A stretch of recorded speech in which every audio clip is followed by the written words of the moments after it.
안녕하세요. 남자 사람입니다. 오늘은 당신 거기 있어 줄래요? 24번째 시간. 그럼 시작하겠습니다. 15. 6번째 만남.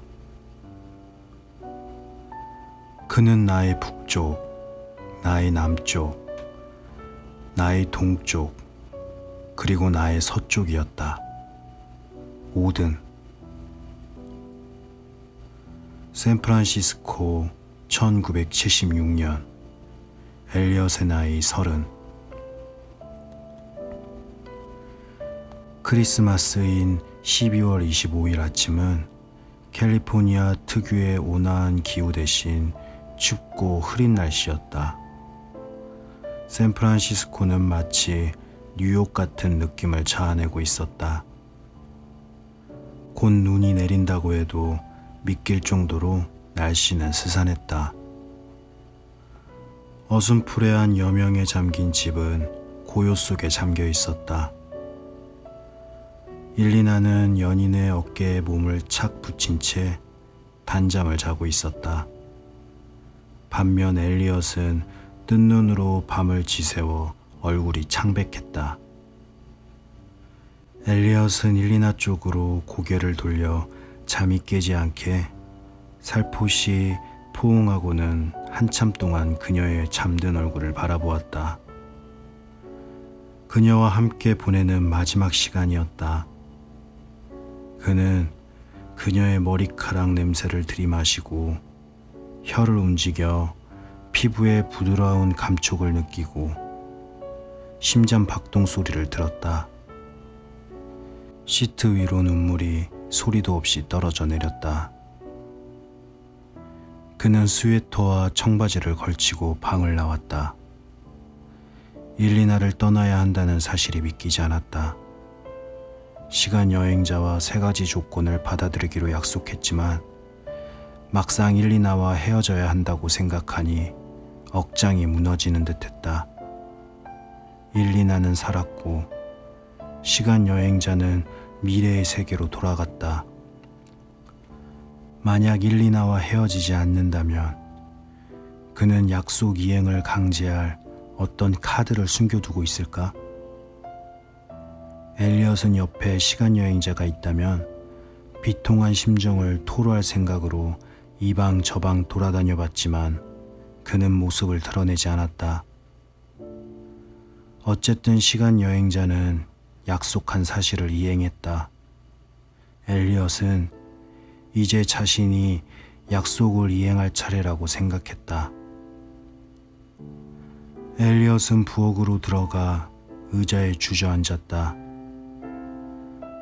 출입문 옆에 하와이 여행을 위해 꾸려놓은 여행 가방이 눈에 띄었다. 이제 여행은 갈 수 없었다. 엘리엇은 그녀를 떠나는 것밖에 다른 방법이 없다고 생각했다. 몸 안에서 어떤 목소리가 강한 힘으로 약속을 이행하도록 그를 떠밀고 있는 듯 했다. 그는 이제 자신이 미지의 힘에 의해 배후 조종되는 꼭두각시 인형에 불과한지도 모른다고 생각했다. 유리 테이블 위로 수척한 얼굴이 비쳤다. 적에게 무장 해제당한 군인처럼 허허로운 느낌이 밀려들었다. 그는 이제 자신에 대한 신뢰를 송두리째 잊어버렸다. 세상이 돌아가는 방식을 이해하는 근거조차도 잃어버린 듯했다. 엘리엇은 시간 여행자를 처음 만난 날부터 세상이 더 이상 순리적인 법칙에 의해 돌아가고 있다는 생각이 들지 않았다.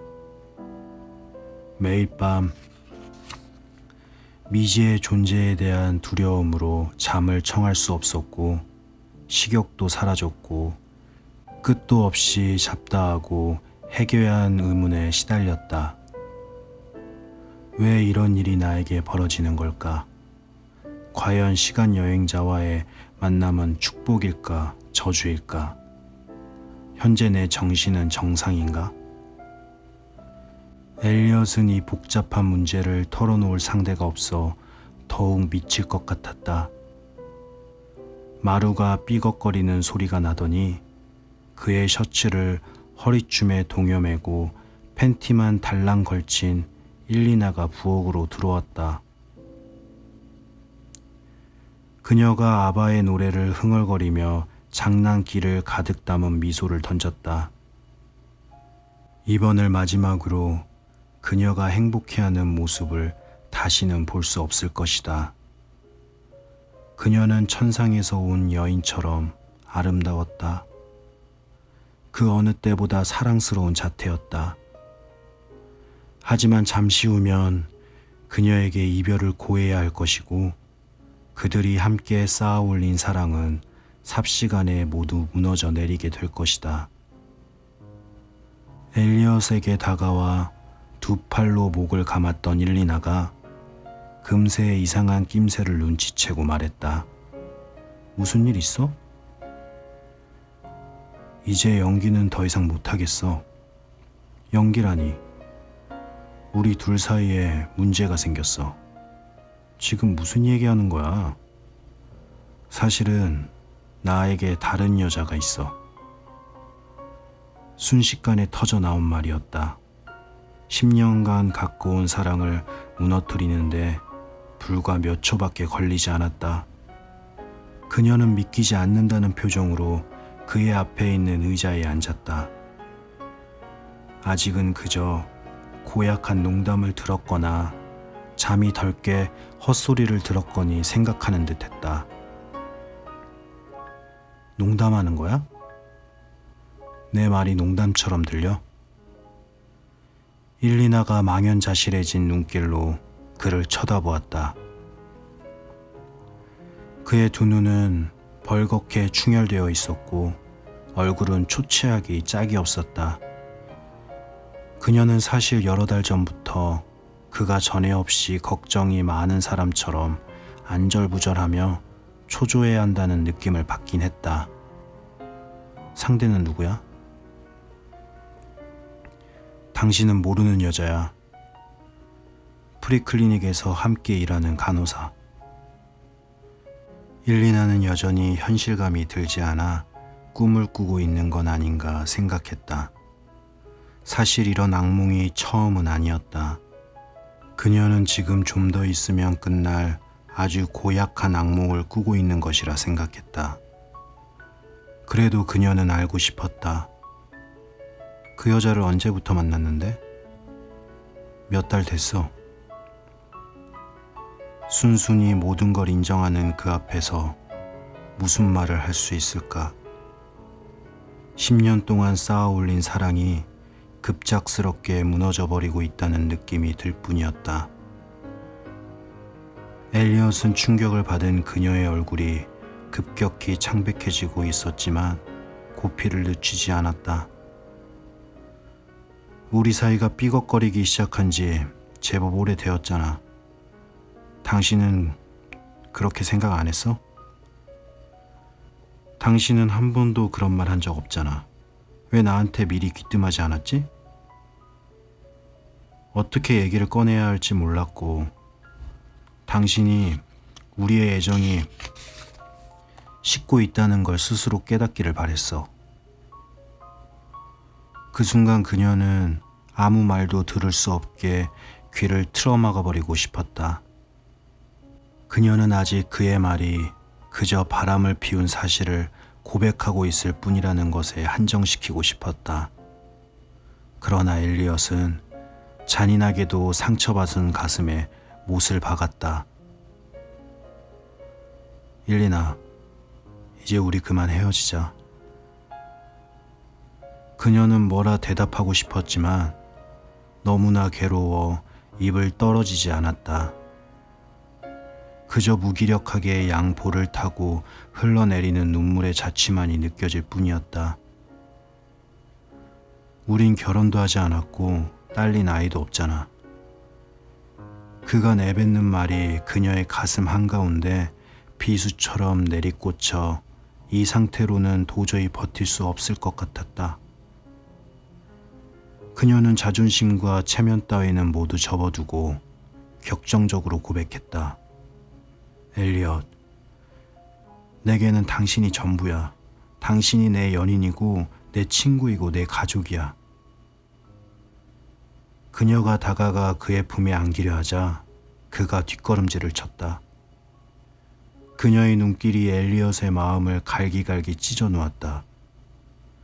더는 아무 말도 할 수 없을 것 같았지만 그는 안간힘을 다해 한마디 더 내뱉었다.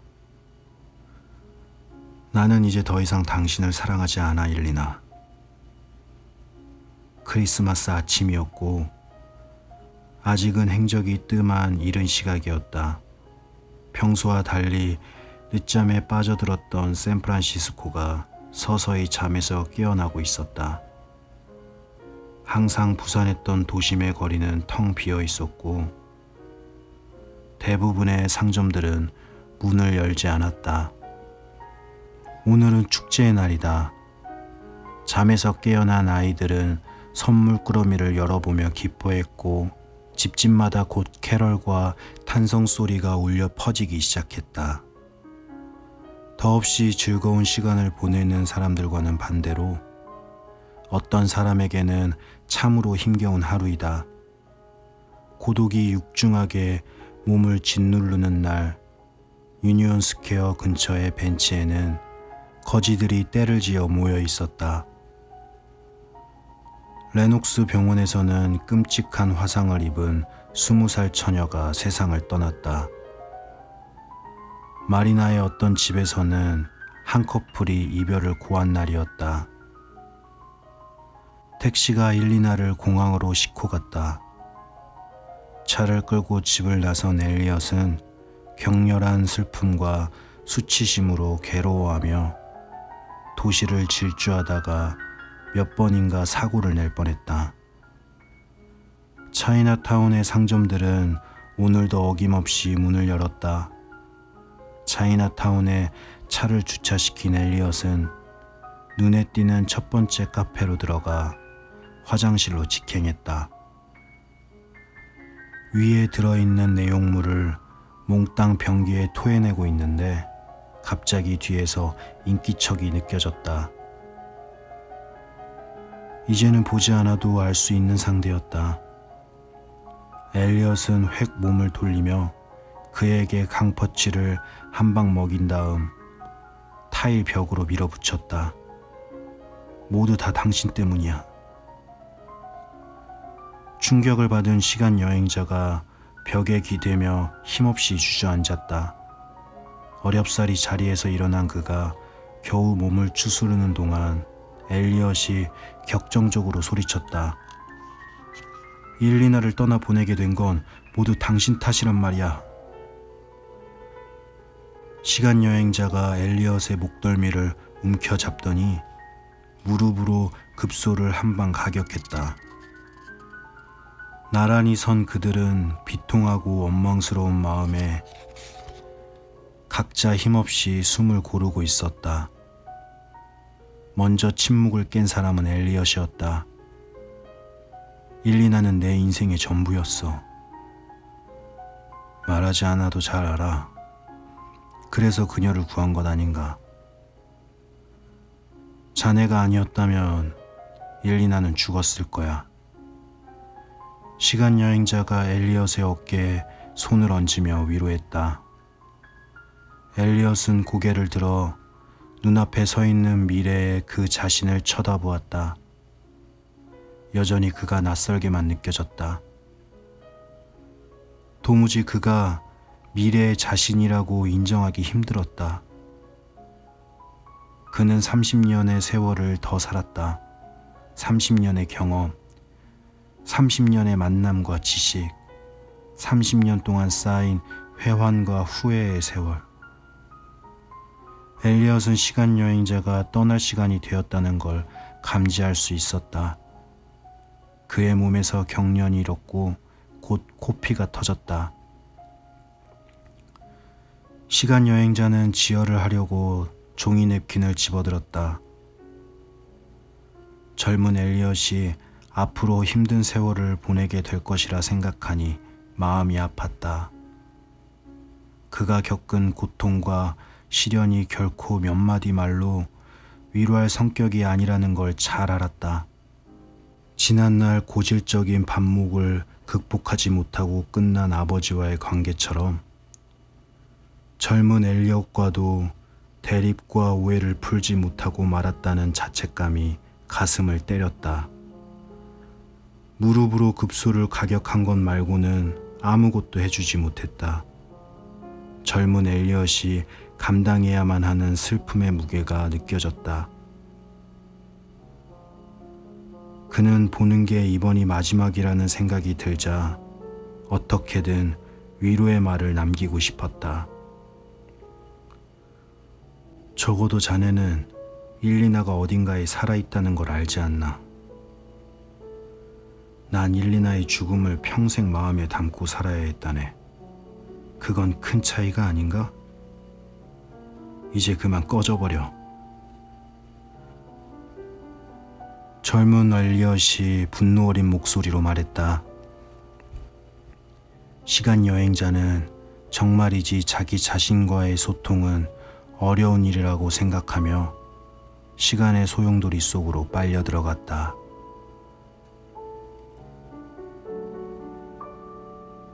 감사합니다. 편안한 밤 되세요. 남자 사람이었습니다.